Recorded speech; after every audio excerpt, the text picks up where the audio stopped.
Hi everyone and welcome back to my YouTube channel. My name is Sans and on this channel I create content about subliminals and my results from subliminals. But today I want to talk about something different which is close to my heart. I want to talk about trauma. Any situation which doesn't have a proper resolution can be stored as trauma in our memories. So when I talk about trauma, it doesn't necessarily have to be severe or extreme form of physical or sexual abuse. It could be as simple as getting lost at a train station when you were a child. I'm gonna be vulnerable just for a moment now and talk about my background. I didn't have the best childhood and I might talk about it in detail in another video, but to give you a gist about it, I feel like I was very emotionally neglected by my parents because both of them were working. On top of that, my father was an alcoholic and my parents would fight when he would get drunk, and sometimes they would just fight even when he was not drunk. I was really young. I remember it in detail. Sure, there are parts that I don't remember, but I feel like all that affected me because I had no way of resolving it. I was never a happy kid and it became much worse in my teen years. For me, going to study abroad was an escape from my abusive and toxic household situation. And finally, when I started living alone in Seoul in my second year, that's when I started the healing journey.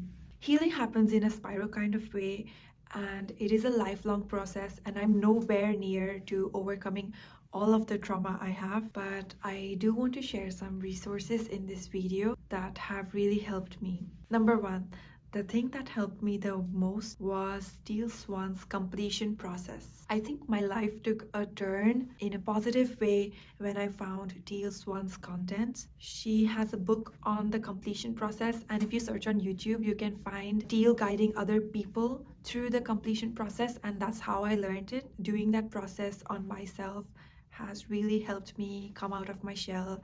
It is the number one thing that has changed my life.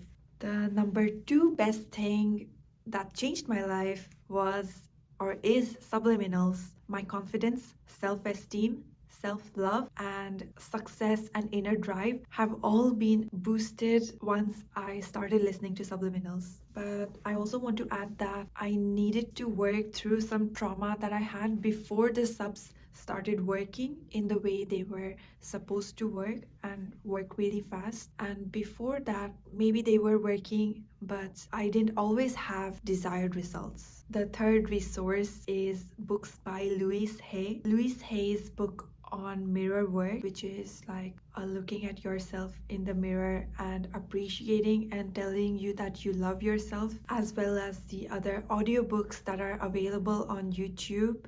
The power is within you and you can heal your life. These are the two books that really empowered me.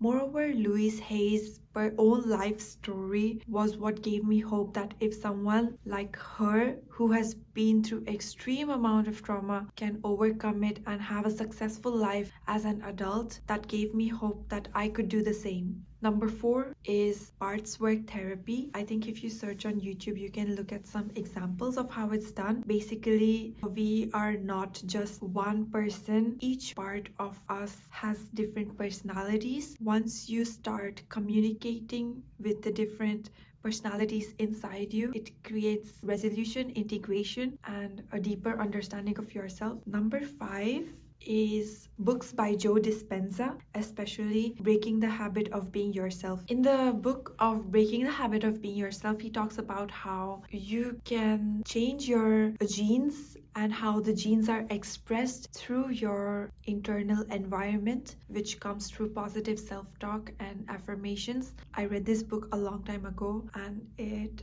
really helped me back then. So the biggest way in which these resources have helped me is changing my mindset and making me realize that change is possible. A good life, a meaningful life, and a worthwhile life is possible regardless of the amount of trauma that you have been through. Mindset is really the most important thing because it changes your vibration, and when your internal world changes, the external world changes too.